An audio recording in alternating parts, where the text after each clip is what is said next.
welcome to another episode of Resiliency Rounds with your co-host Jeremy and Anish. We are in the thick of Aristotle's Nicomachean ethics. And before we get started, we just kind of want to talk about. We noticed that we've got, we're about 1,000 listeners or downloads away from hitting 10,000.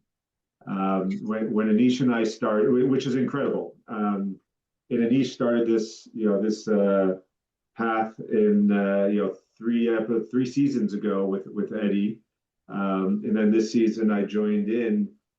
And from the beginning with Anish and Eddie, it was a passion project, and it was a passion project for when I joined as well. Anish and I were going through the books together, learning together, and he, convinced me really to start recording, and to continuing on with what they started. So we've kind of shifted our perspective a little bit on, all right, well, if we've got almost 10,000 downloads, people are listening, and maybe we should take it a little bit more seriously. We've got a new logo. We're going to try a little bit more structure in our conversations. Anish and I can sometimes go on for an hour and a half straight and get really deep into something, but we received some feedback that could help us actually make this more applicable. So if you're listening and you like this, we ask that you give us a rating, that you give us a review, that you subscribe, and that you share. And we really think if you're listening and you find this of interest, you probably know someone else who would as well. The conversations I have had in the last couple of weeks is one of the reasons why we've started to shift, is because we noticed that, one, we started looking at the fact that people are listening, but also that that the more and more conversations I have out in the world, the more people are actually really interested in philosophy, and this is our intellectual heritage. It's, and this is an opportunity to reach more people. The great books, the great conversations, the foundation that philosophy gives us to live our lives and to live in society are critical, and we believe that we're doing our part, our little small part, in just sharing our thoughts and processing this as we go. Anish, would you like to add anything to that? Thank you, Jeremy, for leading us into that. You're right. There is a certain responsibility that we all share in participating in something that is beyond us. It was, when we started Residency Rounds, it was just a passion project. It was a way for me to make sure I continue to read and continue to have conversations with my friends about conversations that I find personally very enriching.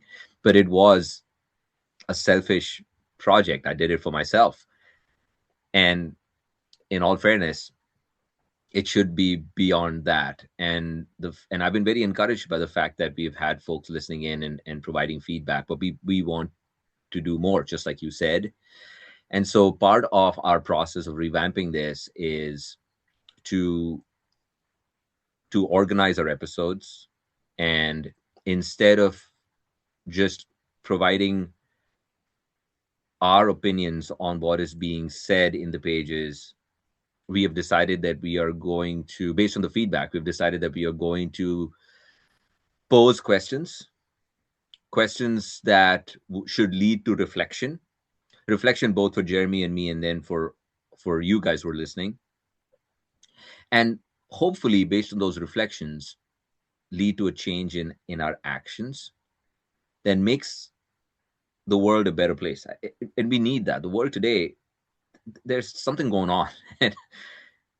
And I think these concepts of justice, temperance, courage, wisdom, these concepts, we need to solidify them inside of our mind. We need to build a toolkit that allows us to evaluate every situation that we encounter and use the gravity of these virtues to be able to then act in those situations, and be and willfully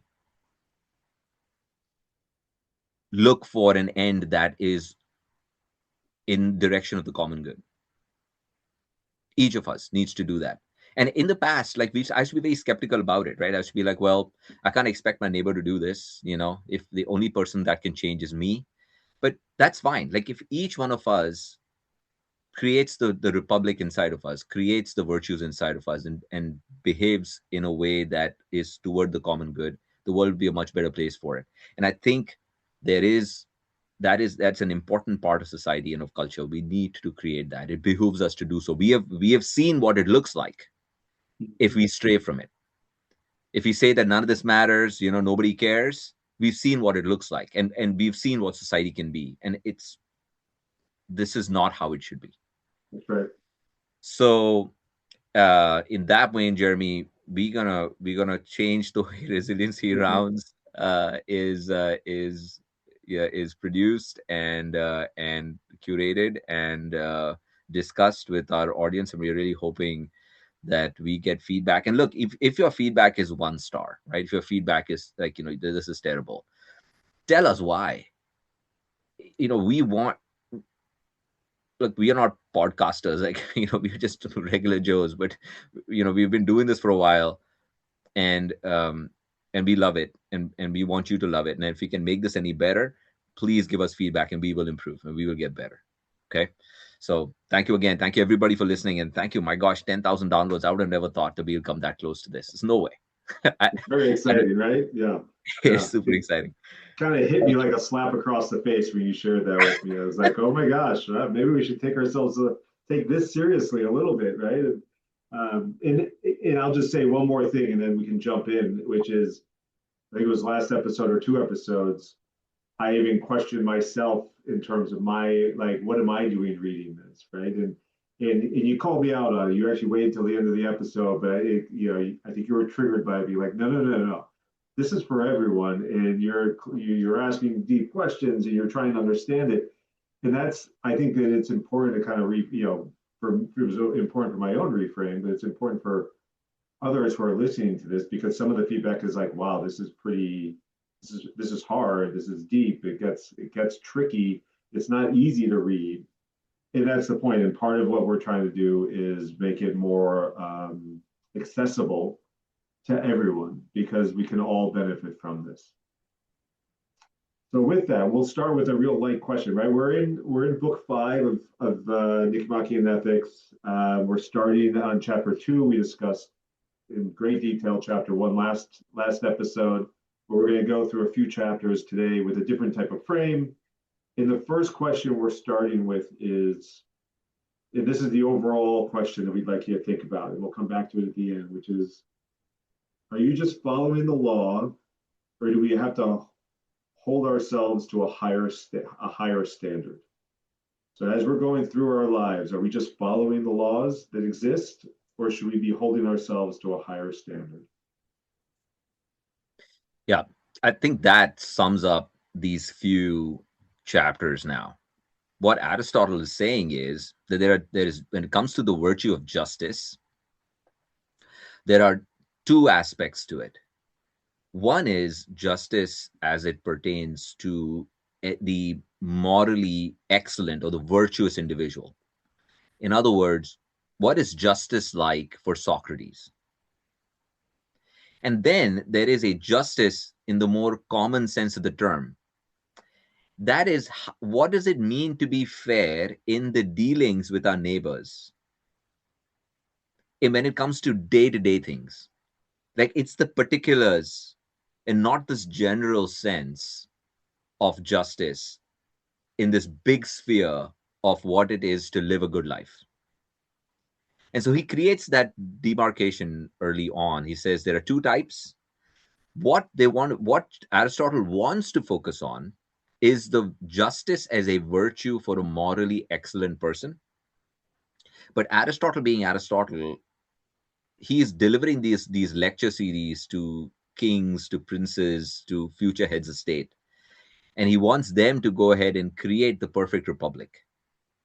And so he is also providing a way, a very logical way to think of particular justice.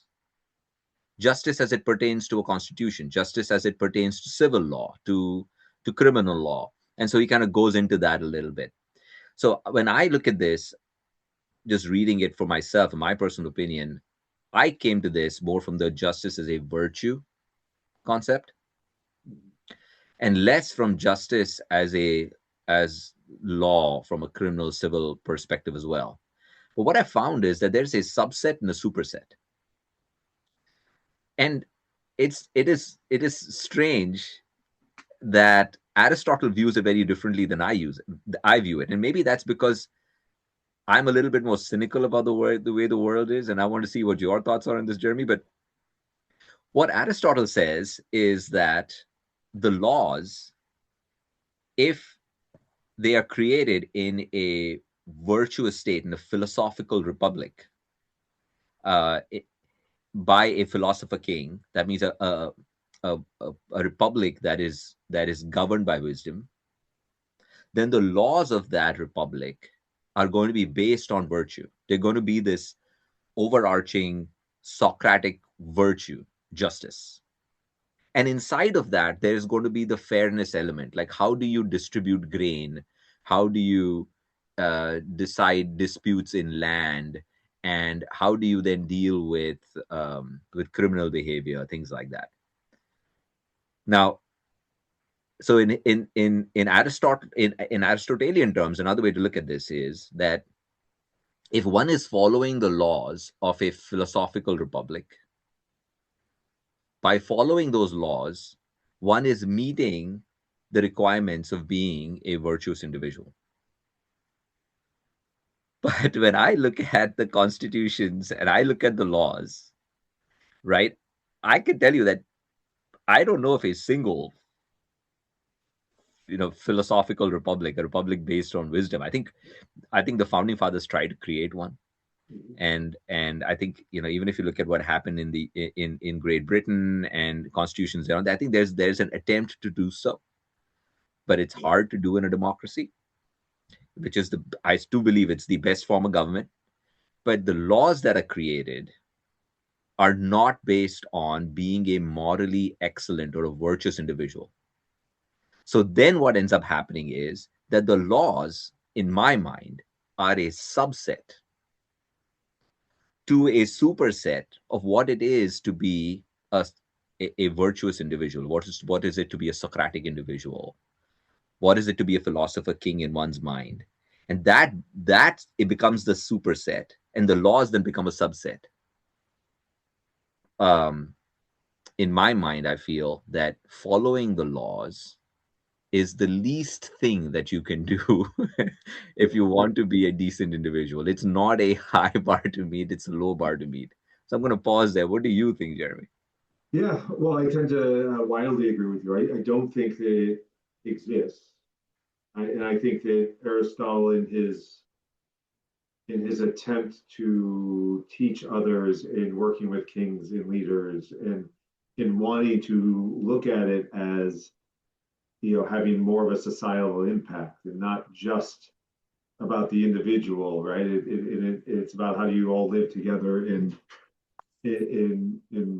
a philosophical, morally just world. But that doesn't exist. I mean, as you were saying that, I'm like, okay, well, that sounds like a great utopian society, and it's kind of like a book that's probably been written, or hasn't been written yet, but it's fantasy. It's not reality, and that laws today. I mean, and I think that, to your point, I think foundationally,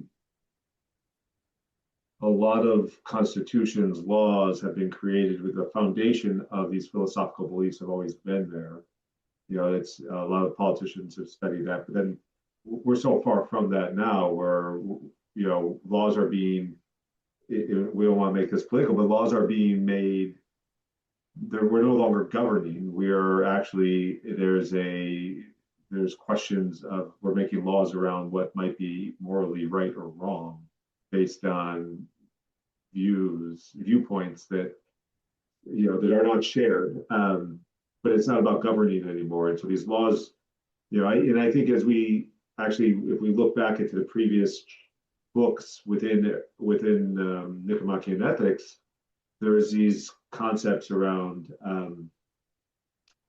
the other virtues come into play, right? And so like at the end of the day, being morally virtuous goes much deeper than constitutional laws, the laws in Yeah. which we need to follow.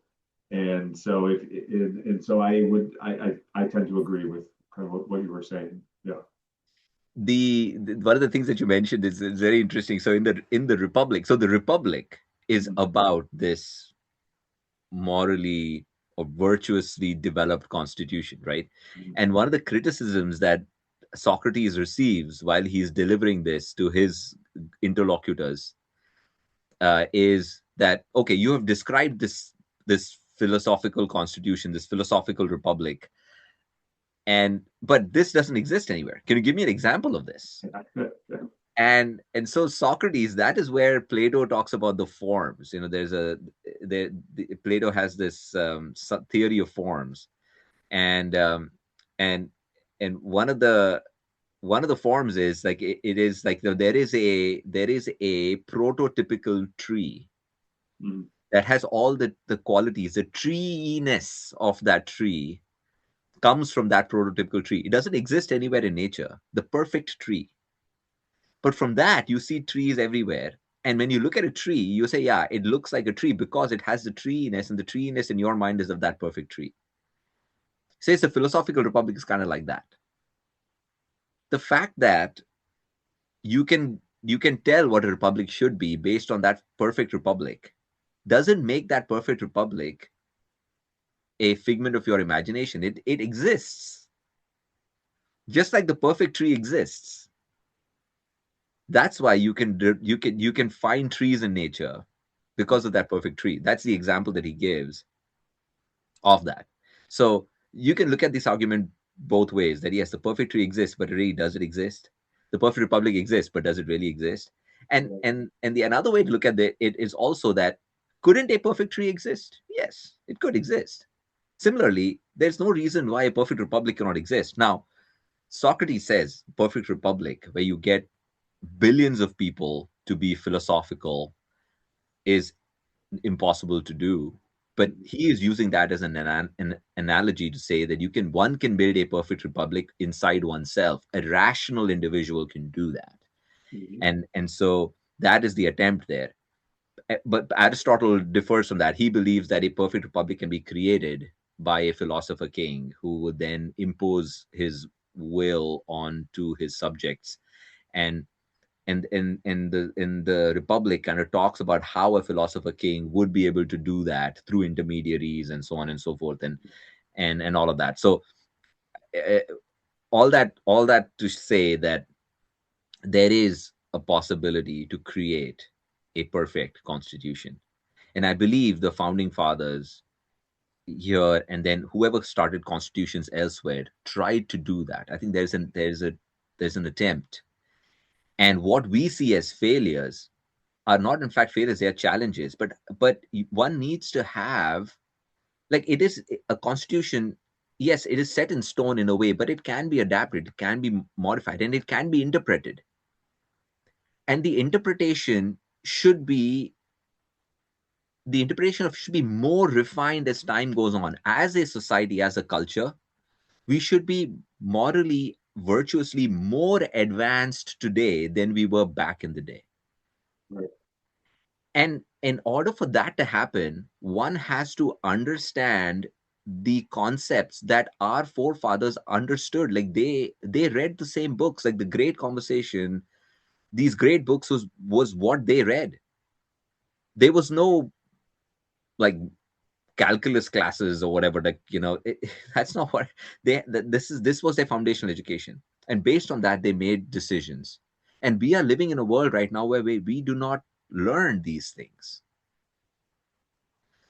You see what I mean? And because of that, we are interpreting what they wrote in bizarre ways that is taking us away from society, from the from an eye toward the common good to profit, Mhm. right? It's changing. There's inequality, there's injustice in the interpretation of the Constitution. Yeah. Just to underscore your point, so the subset and superset here has flipped because of us, because we are not participating in the great conversation in order to improve on what our forefathers left us. What do you think?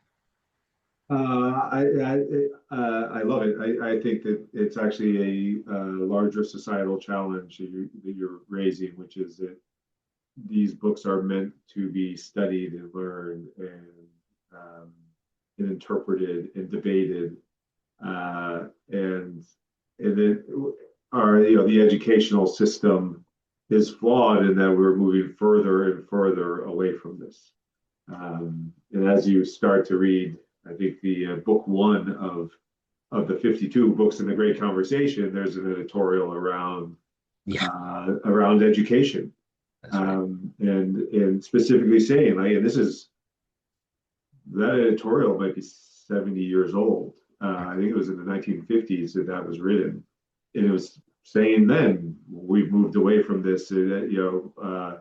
College education, a liberal arts education, should be these books should be included in that. And so, unless you're a philosophy major, you're not reading them. And even if you are a philosophy major, and I can't speak to it directly, but my guess is you're not going through all 52 books in 4 years, and if that's even possible. But I mean, some of these books, like Shakespeare, is still taught, right? I mean, but Yeah, if you're into English lit, maybe you're reading Kant or Dante, right? But yeah, but reading alone is like drinking alone.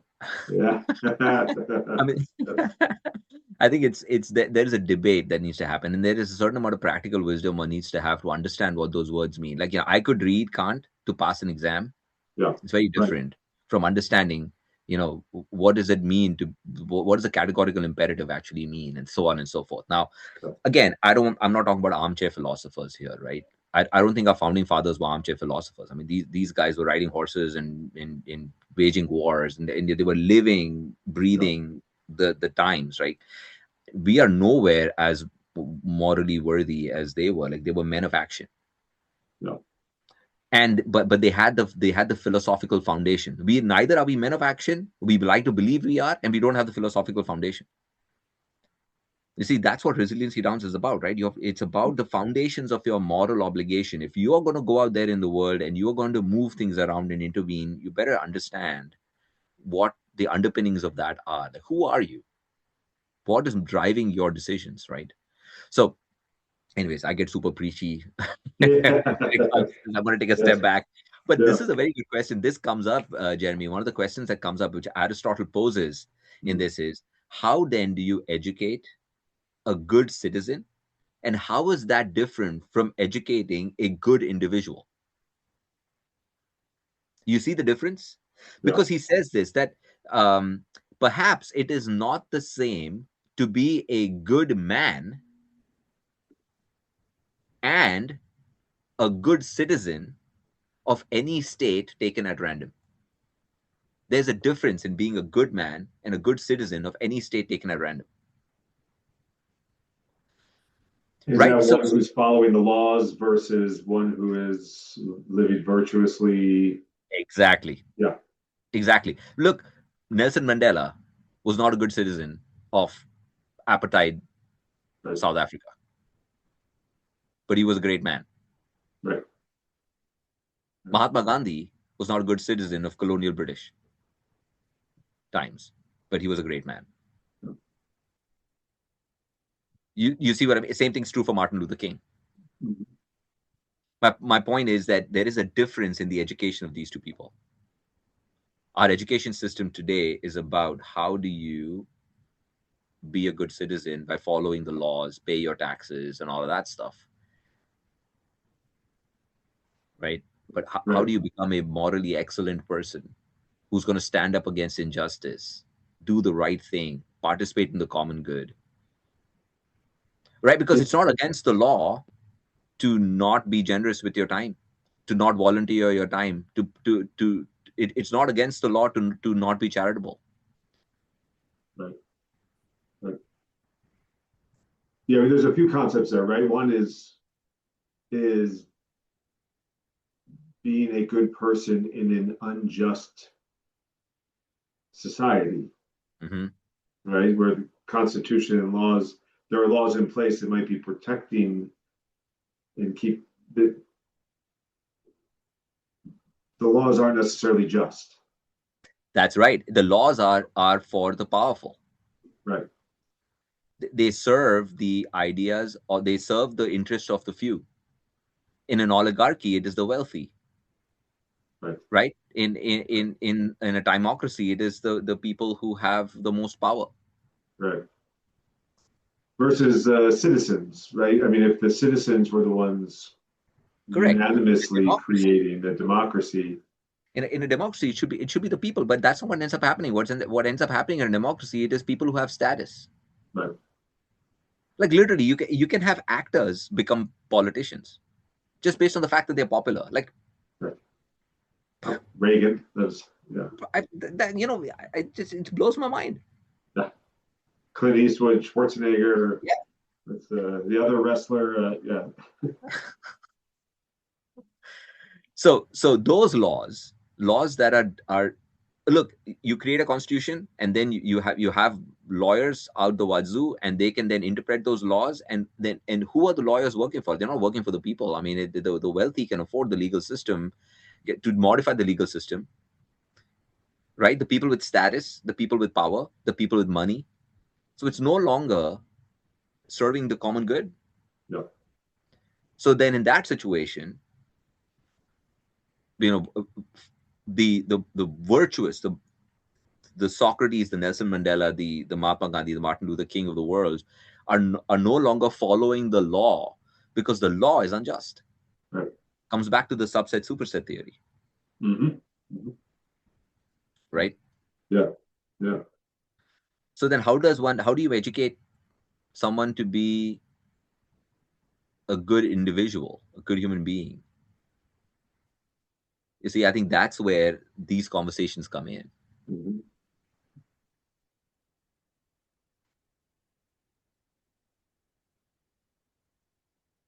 It's teaching so much more than memorizing the laws and understanding what we're told is good and bad, or I go to jail, I don't go to jail. It's very the laws, the way we live is black and white.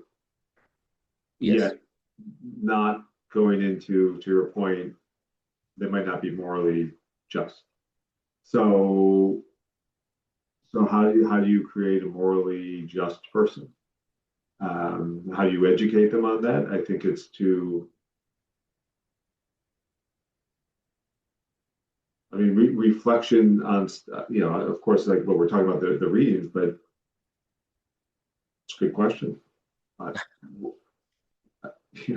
I don't know how you would answer it. Like I don't have an answer. So the, Yeah. the Republic talks about it. Uh-huh. The Republic talks about the education of the virtuous human being. How do you create the philosopher king? Mm-hmm. And all of that is just how does one educate oneself? It's a completely introspective Yeah. act. Like Yeah. on our logo, the mirror there is introspection. You got to Mm-hmm. look at oneself, and all of what's in the Republic is an introspective act. Yeah. And from the kind of from what kind of social media you're listening to. I mean, literally, like back, he speaks about the kind of music you would listen to, the kind of books that you would read. I mean, this is the same kind of stuff that we are exposed to today. What kind of Yeah. humor you should participate in. And but the big takeaway for me from the Republic was one has to act in the world and act voluntarily. That means one is not being just led astray by convention, by appetites. What I mean by Mm-hmm. appetite is like, emotional or lizard brain kind of thinking. One is rationally thinking before they act, and one is not wise when one starts off in that course. But one says, I'm going to A/B test this. I'm going to try this and see what happens, and I'm going to learn from it. And so it is thought, action, and reflection. You're absolutely right. That's what you just said. Thought, action, and reflection. But you could do thought, action, and reflection without having any sort of underpinning, Right. not having any sort of an understanding of where you should start first. And that's what most of us do. We follow convention. The easiest thing to do is do what the world is telling you to do. Yeah. Yeah. It reminds me of an exercise and like teaching ethics or going through an ethics class and being taught scenarios. Right. Scenarios is a great way to reflect on these Dilemmas. things, right? Dilemmas, right? Yeah. The poor husband, wife, the wife is sick and dying, and you can't afford the medicine, but you know where the medicine is, and you can go and steal the medicine Right. and therefore then save your wife. I mean, this is a type of question where you're starting to talk about, well, what is right and wrong in this type of Right. scenario, right? Right. Or, do you put food on the table versus buying the medicine? So, um, Fantastic. Fantastic.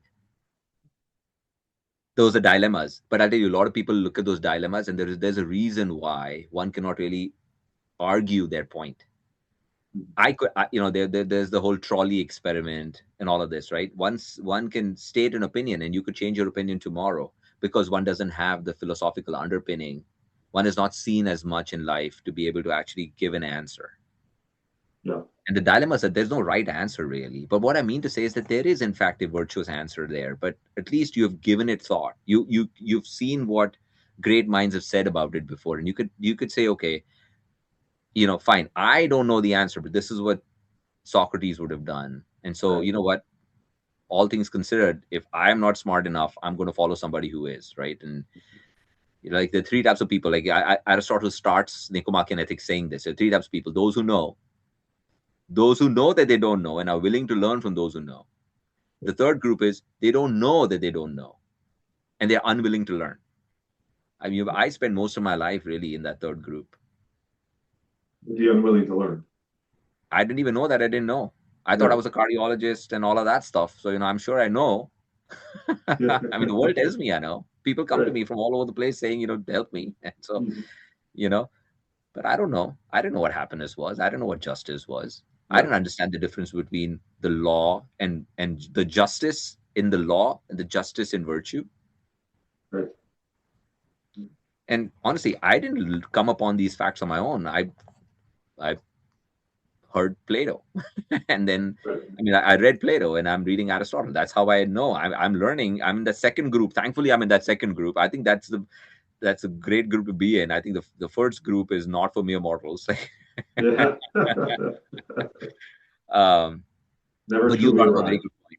You brought up a very good point, Jeremy, which I wanted to say. The second question here is exactly what you brought up, and I think that's an important question. The first question that we posed, and I think we'll come back to it, is Right. what is there a difference between just following the laws and actually being a virtually excellent person? Hmm.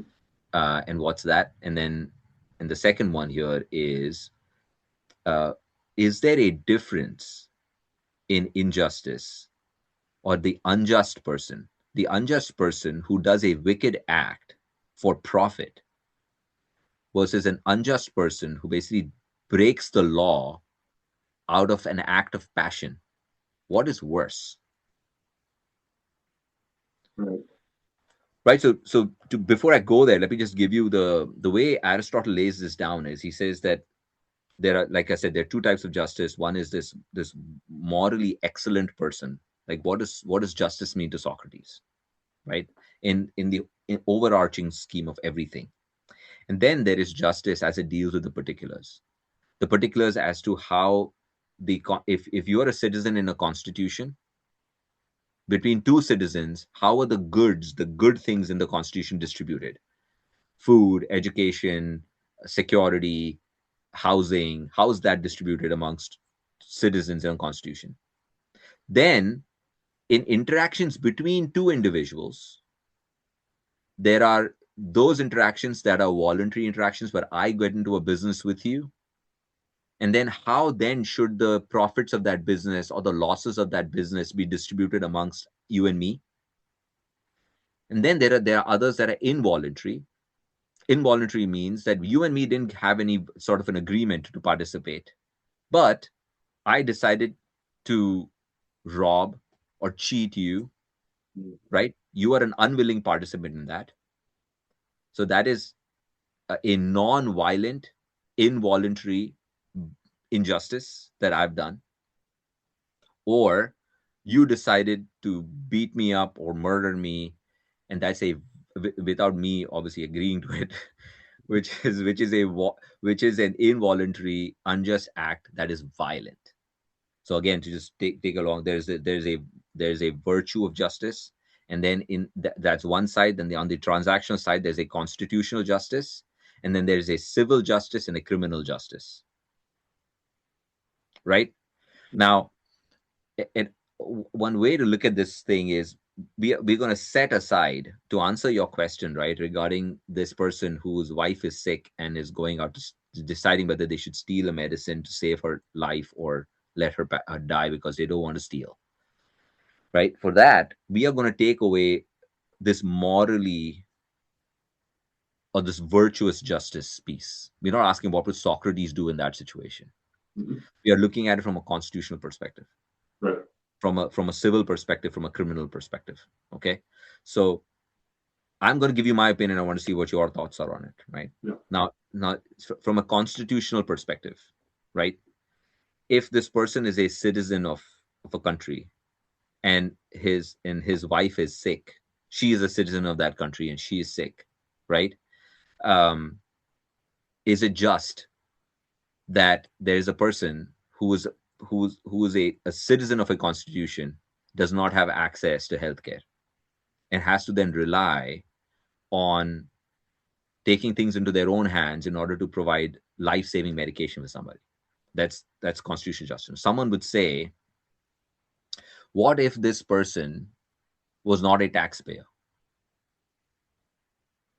And there's another person who's paid their taxes, paid their dues, has government sponsored, healthcare, is Medicare for themselves.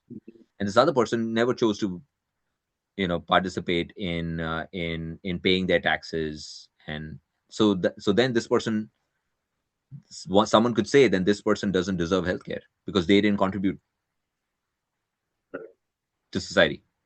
And another way to look at this is someone is saying that one is more meritorious compared to the other. The person who actually participated in paying their taxes, in contributing to the constitution, is more meritorious than somebody who's not, and hence deserves more of the goods here being healthcare. What would you say about that? When you say meritorious, you mean, so we're talking about merit. So if I pay in, I've earned that right.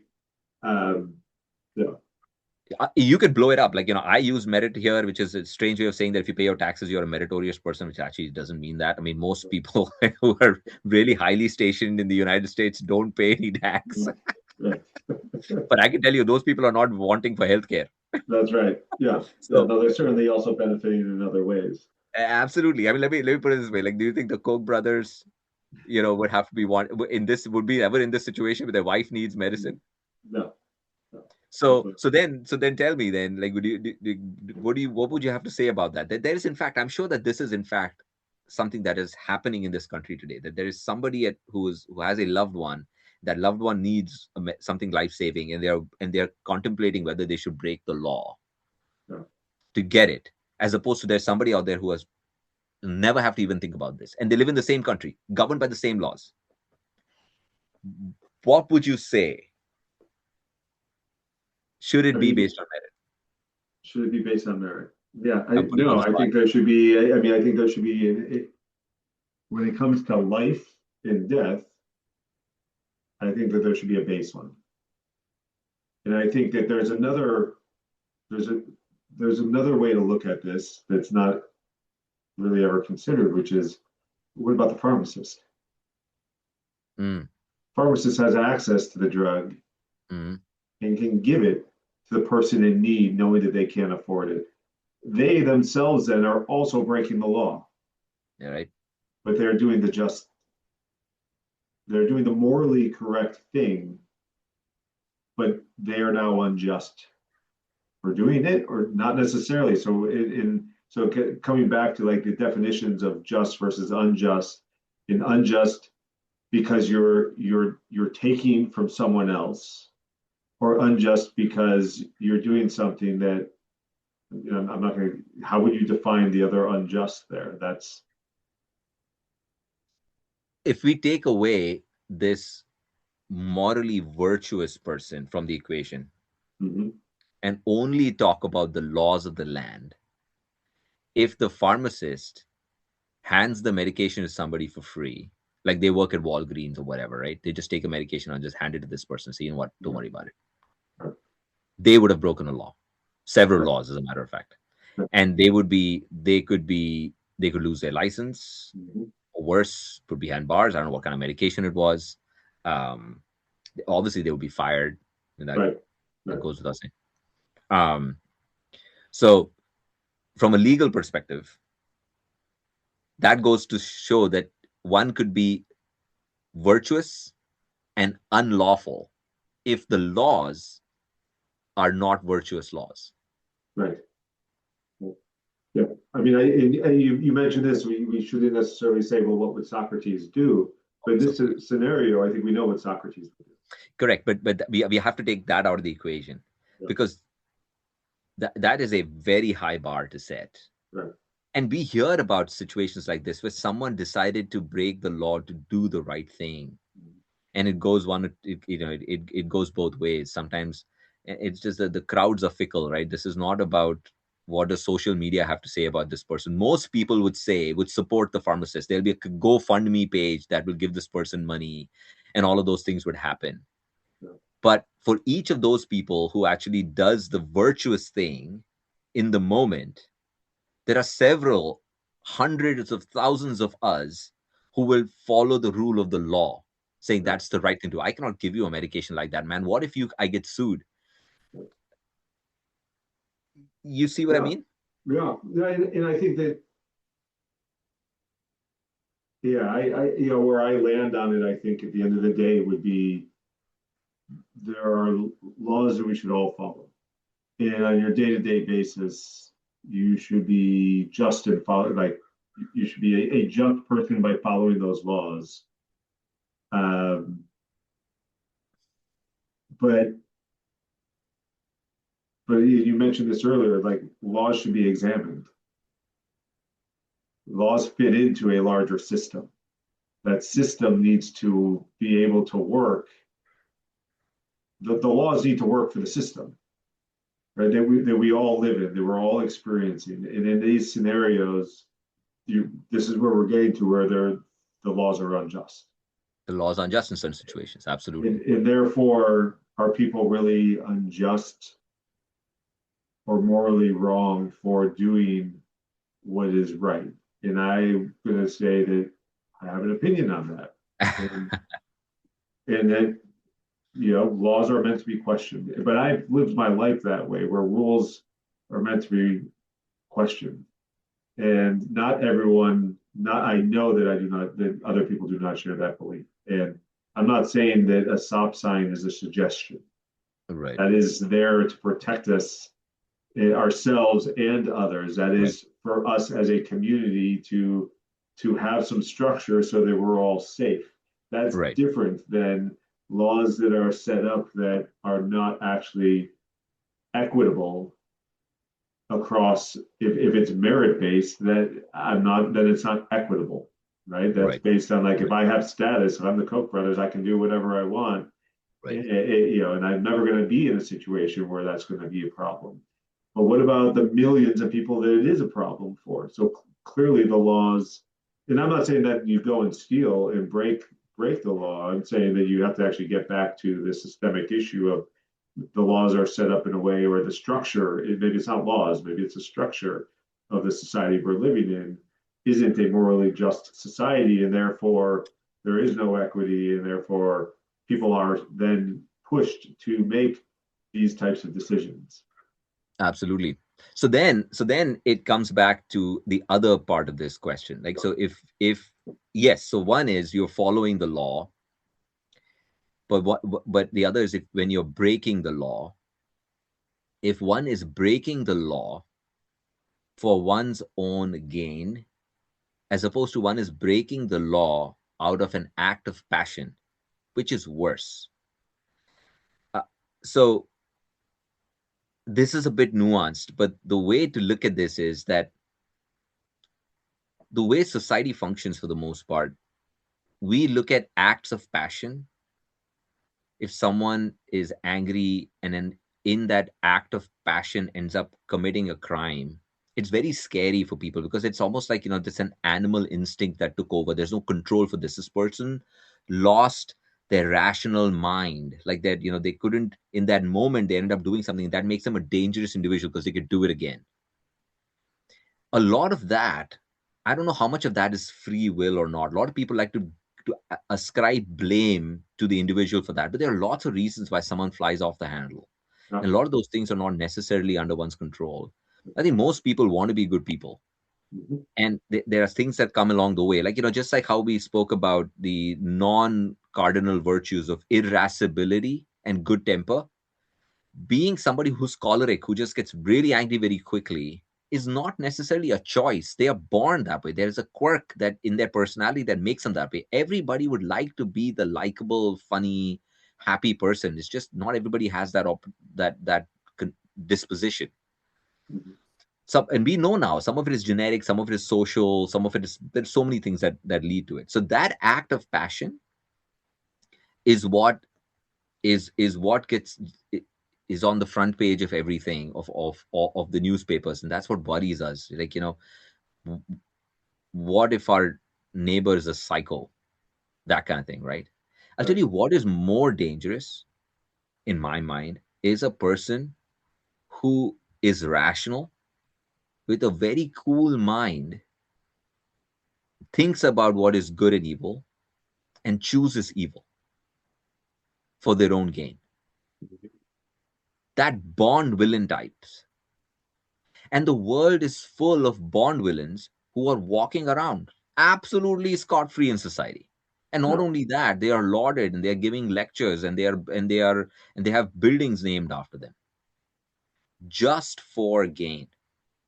Right. Like, if in this example that you gave, the man who breaks through a car window, steals medication, and runs home, gives it to his wife, would be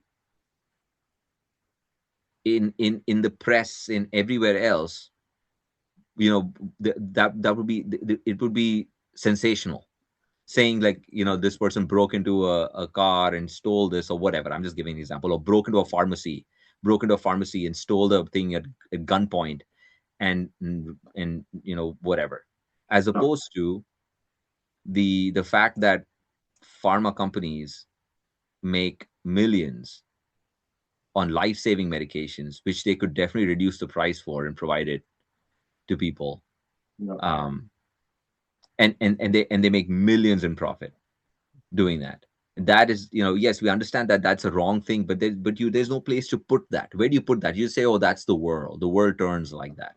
The individual who commits the act gets shredded by the law, but the law then gets modified in a way that one can do wicked acts for gain. And look, pharma companies is just one example. It's an easy target, but from oil companies to, I mean, name your company. Like, what was the one that put all the chemicals in the DuPont, Right. the Enron. I mean, all of these places, like, who went to jail? Right? How sensationalized were people? Yeah. Well, it gets to a different question that we actually, it might be worth exploring on a different one, but like Enron executives being told or knowing what they were doing, and yet are they the leader, the person in power, or those who are following them that are doing an act because they were told to, versus something that they would choose to do on their own? like knowingly doing it versus saying, well, but I was told to do this, right? Right. And we get into all sorts of examples over time. It's like, well, I think great examples that we read about here in Nicomachean, like the Mhm. soldier who Yeah. is told to do something unjust, Right. but he is supposed to be following the laws or the commands of their leader, right? So there's that challenge. There's also the idea that we're, the concept, the example we're using of the husband who steals medicine, like that's potentially a one-time thing, right? So is he then a morally unjust person having done something like this versus, is a one-time event? We have, you bring up the idea of passion. There are laws still, I think, in certain states where murder out of, murder based passion based murders is not, is not the same as murdering someone in cold blood, or Full blood. Yeah. right. I mean, it's, if you find your spouse cheating on you in bed and you shoot them both, that's not the same type of crime.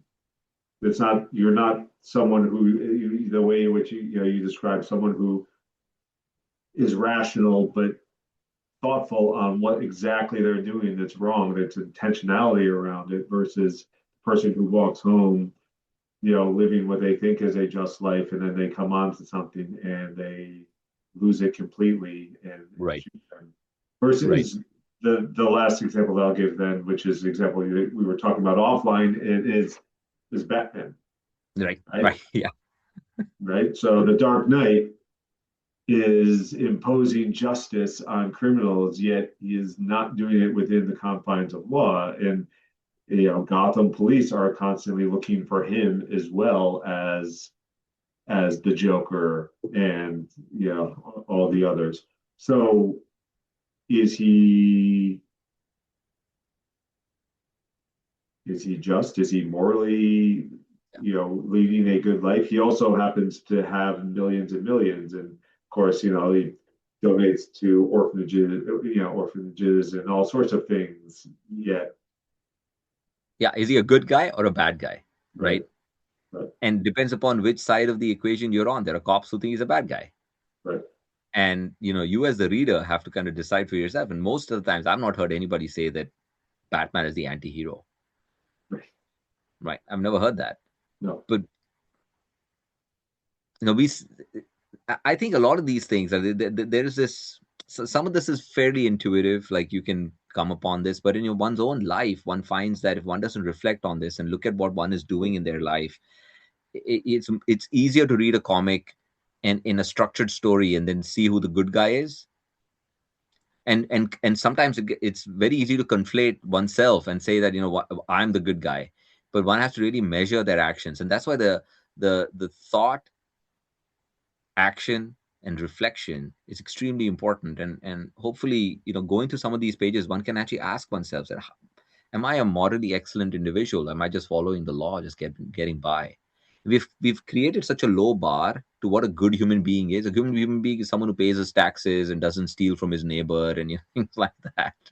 no, And that is enough. no. And I think we should hold ourselves to a better standard. If we keep going down this road, then we'll be where we are, in a hyper consumer driven social media watching. People will be saying, "Oh, I'm a good person. I'm not causing anybody any harm. So how come? Why am I a bad person?"